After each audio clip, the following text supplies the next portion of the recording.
আমি ব্যক্তিগতভাবে বহুবার অ্যাপ্লাই করেছি, আমল করে দেখেছি, সাথে সাথে উপকার পাওয়া যায়। কোনো সময় ছোট ছোট বাচ্চাদেরকে দেখবেন 2 বছর 3 বছরের বাচ্চা এমন অস্বাভাবিক আচরণ করে যে অস্বাভাবিক আচরণটা কোনো ব্যাখ্যা দিয়ে আপনি দাঁড় করাতে পারবেন। হঠাৎ করে সে পাগলামি এমন করে, সীমা ছাড়িয়ে পাগলামি করে, আপনি সাথে সাথে আউযু বিসমিল্লাহ পড়ে সূরা ফাতিহা পড়েন, সূরা ইখলাস, ফালাক এবং নাস, কুল হুয়াল্লাহু আহাদ, কুল আউযু বিরাব্বিন নাস, যতটুকু পারেন নিজে নিজে পড়েন, পড়ে তাকে ফু দেন। আউযু বিকালিমাতিল্লাহিত তাম্মা ওয়া মিন শাররি কুল্লি শাইতানিন ওয়া হাম্মা ওয়া মিন কুল্লি আইনিন লাম্মা, দোয়াটা পড়ে পারলে ফু দেন এবং আর কিছু না পারেন অন্তত 3 কুল পড়ে পড়ে ফু দেন। সাথে সাথে ইনশাআল্লাহ আপনি দুষ্টজনের উপদ্রব থেকে বাঁচার আলামত নমুনা পাবেন। আর কিছু না পারেন সূরা বাকারার তেলাওয়াত, কোরআনে কারীমের তেলাওয়াত অনলাইন থেকে, ইউটিউব থেকে খুঁজে বের করে চালু করে দেন। সাথে সাথে দেখবেন যদি ওই জাতীয় সমস্যা হয়ে থাকে, দেখবেন সে শান্ত হয়ে গেছে। এবং এটাও ব্যক্তিগতভাবে আমি বহুবার আমল করে দেখেছি। আমার পরিচিত অনেক মানুষ আছে এমন, যাদের কথা জানি আমরা, কোরআন তেলাওয়াত তারা সহ্য করতে পারে না। এটা একটা আলামত যে এই লোকটাকে ব্ল্যাক ম্যাজিক করা হয়েছে।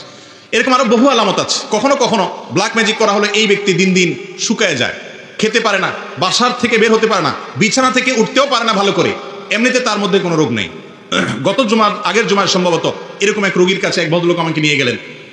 তার দেশে, দেশের বাইরে বিভিন্ন নামি দামি হাসপাতালে ট্রিটমেন্ট করেছেন, অনেক বড় বড় ডাক্তার দেখিয়েছেন, তার কোনো রোগ ধরা পড়ে না, কোনো ডায়াগনোসিস হয় না। তার সমস্যা হলো তিনি বিছানা থেকে উঠতেই পারেন না, দুর্বল হয়ে পড়ে থাকেন এবং সমস্ত ট্রিটমেন্ট করার পর খোলাসা আসলো তার শরীরে আসলে তেমন কোনো রোগই নেই। ভাইরা আমার, এই ধরনের সমস্যা আজকাল আমাদের ঘরে ঘরে অহরহ হচ্ছে। তো এই জাদু যেটা দিন দিন আমাদের সমাজে বেড়ে চলেছে, মূলত এখানে শয়তানের আশ্রয় নেওয়া হয় এবং কুফরি কালাম পাঠ করা হয়। এগুলোর মাধ্যমে মানুষের ক্ষতি করতে পারে। আল্লাহ রাব্বুল আলামিন সে অপশন রেখেছেন, এটা এক ধরনের পরীক্ষা, আল্লাহর বিভিন্ন হিকমা আছে এর পিছনে। তো যাই হোক, তো এই ধরনের জাদুগ্রস্ত ব্যক্তি যদি ধরা পড়ে, এই ব্যক্তির ট্রিটমেন্ট কি সেটা বলার আগে আরো কয়েকটা আলামত বলি। অনেক লোক আছে যাদের উপরে জিনের উপদ্রব হয়, জিন সাওয়ার হয়। জিন সাওয়ার হওয়ার একটা বড় আলামত হলো বেশি বেশি হাই তোলা, প্রয়োজনে অপ্রয়োজনে অনবরত হাই তুলতে থাকে। আমার এক নিয়ারেস্ট আত্মীয়কে, ছোট বাচ্চা মানুষ, আমি দেখেছি যে অনবরত মিনিটে মিনিটে হাই কোনোভাবে বন্ধ করা যায় না, হা করে থাকে, সারাক্ষণ সে হাই তুলতে থাকে এবং তার জিমানি আসতে থাকে। এটা এক প্রকার আলামত দুষ্ট জিনের উপদ্রব কারোর উপরে হওয়া। এর পাশাপাশি চোখ দিয়ে অনবরত পানি পড়তে থাকার অনেক আলামত আছে। বিশেষ করে যারা শরঈ ঝাড়ফুঁক করেন, এই সমস্ত লোকেরা এগুলো ভালো বলতে পারবেন। আমি মৌলিক কয়েকটা আলামত বললাম, এই সম্পর্কে আমি এক্সপার্ট না। এই জন্য যেগুলো আমার চোখের সামনে দেখেছি, বিভিন্ন অভিজ্ঞ ব্যক্তিরা অভিজ্ঞতার আলোকে লিখেছেন এবং বর্ণনা করছেন, সেগুলো আলোকে কয়েকটা আলামত বললাম। জাদু থেকে বেঁচে থাকার জন্য সাধারণভাবে আমাদের আমল হলো সকাল সন্ধ্যার দোয়াগুলো বেশি বেশি করে পড়া। আমরা একটা ছোট্ট বই লিখেছি, সকাল রাসূলুল্লাহ সাল্লাল্লাহু আলাইহি ওয়াসাল্লামের সকাল সন্ধ্যার দোয়া ও জিকির। এই বইটা as-Sunnah ফাউন্ডেশনে অর্ডার করে যে কোনো জায়গা থেকে পাওয়া যেতে পারে। এই বই ছাড়া আরো বিভিন্ন হিসনুল মুসলিম আছে, আরো বিভিন্ন বই আছে দোয়ার, সেগুলোতে সকালে এবং সন্ধ্যা নবী সাল্লাল্লাহু আলাইহি ওয়াসাল্লাম যে দোয়াগুলো পড়তেন, এর মধ্যে বিশেষ করে কয়েকটা দোয়ার কথা বলি। নাম্বার 1, সূরা ইখলাস, কুল হুয়াল্লাহু সূরা 3 বার, সূরা ফালাক 3 বার, সূরা নাস 3 বার সকালে, আবার সন্ধ্যায় 3 বার করে আসরের পরে বা মাগরিবের পরে পড়বেন। আরেকটা দোয়া হলো আউযু বিকালিমাতিল্লাহিত তাম্মা ওয়া মিন শাররি কুল্লি শাইতানিন ওয়া হাম্মা ওয়া মিন কুল্লি আইনিন লাম্মা। এটা বেশি বেশি করে পড়া। এর মাধ্যমেও ব্ল্যাক ম্যাজিক এবং দুষ্টজনের উপদ্রব থেকে বাঁচা যায়। এছাড়া দুষ্টজনের উপদ্রব থেকে বাঁচার জন্য আলাদা অনেকগুলো আমল আছে। একটা ভিডিওতে আমরা বলেছি 15টি আমল আছে।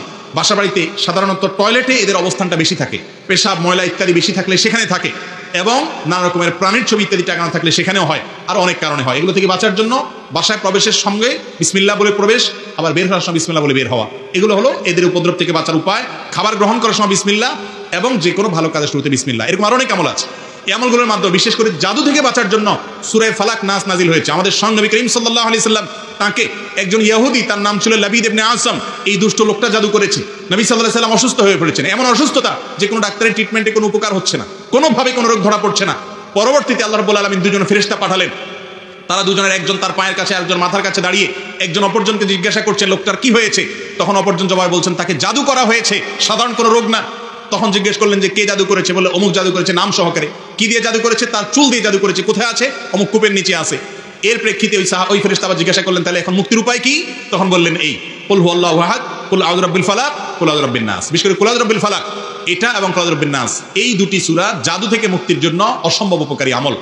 আর কোন ভাষায় এই ধরনের কোনো উপদ্রব থাকলে সূরা বাকারা তেলাওয়াত করার সম্পর্কে হাদিসে নবী করিম সাল্লাল্লাহু আলাইহি ওয়াসাল্লাম বলেছেন, যে ভাষায় সূরা বাকারা তেলাওয়াত করা হয় সে ভাষায় দুষ্ট জিন বা শয়তানের উপদ্রব থাকে না। আল্লাহ তাআলা হেফাজত করেন। এবং এই আমলগুলো আল্লাহর কসম করে বলেছি, আমি ব্যক্তিগতভাবে বহুবার অ্যাপ্লাই করেছি, আমল করে দেখেছি, সাথে সাথে উপকার পাওয়া যায়। কোনো সময় ছোট ছোট বাচ্চাদেরকে দেখবেন 2 বছর 3 বছরের বাচ্চা এমন অস্বাভাবিক আচরণ করে যে অস্বাভাবিক আচরণটা কোনো ব্যাখ্যা দিয়ে আপনি দাঁড় করাতে পারবেন। হঠাৎ করে সে পাগলামি এমন করে, সীমা ছাড়িয়ে পাগলামি করে, আপনি সাথে সাথে আউযু বিসমিল্লাহ পড়ে সূরা ফাতিহা পড়েন, সূরা ইখলাস, ফালাক এবং নাস, কুল হুয়াল্লাহু আহাদ, কুল আউযু বিরাব্বিন নাস, যতটুকু পারেন নিজে নিজে পড়েন, পড়ে তাকে ফু দেন। আউযু বিকালিমাতিল্লাহি তাম্মা মিন শাররি কুল্লি শাইতানিন ওয়া হাম্মা ওয়া মিন কুল্লি আইনিন লাম্মা, দোয়াটা পড়ে পারলে ফু দেন। এবং আর কিছু না পারেন অন্তত 3 কুল পড়ে পড়ে ফু দেন। সাথে সাথে ইনশাআল্লাহ আপনি দুষ্টজনের উপদ্রব থেকে বাঁচার আলামত নমুনা পাবেন। আর কিছু না পারেন সূরা বাকারার তেলাওয়াত, কোরআনে কারীমের তেলাওয়াত অনলাইন থেকে, ইউটিউব থেকে খুঁজে বের করে চালু করে দেন। সাথে সাথে দেখবেন যদি ওই জাতীয় সমস্যা হয়ে থাকে, দেখবেন সে শান্ত হয়ে গেছে। এবং এটাও ব্যক্তিগতভাবে আমি বহুবার আমল করে দেখেছি। অতএব ব্ল্যাক ম্যাজিক এখন ঘরে ঘরে, দুষ্টজনের উপদ্রব এখন ঘরে ঘরে, যারা সাফার করছে তারা জানেন। আমাদের সবাইকে নবী করিম সাল্লাল্লাহু আলাইহি ওয়াসাল্লামের শেখানো আমলগুলো করতে হবে। আর ব্ল্যাক ম্যাজিকের ট্রিটমেন্টের নামে যা হয় আমাদের দেশে, বিশেষ করে কবিরাজরা যা করে, এদের বেশিরভাগই হলো বাটপার কিসিমের, এদের বেশিরভাগ হলো প্রতারক কিসিমের। এদেরকে বোঝা বড় কঠিন, বিশেষ করে যেই লোকগুলো অনেক মোটা অঙ্ক হাঁকাবে এবং ওই 7 ঘাটে পানি 14 ঘাট 14 পুকুরের থেকে অমুকটা তমুকটা, কালো ছাগল, কালো মোরগ, এগুলো আলামত খারাপ।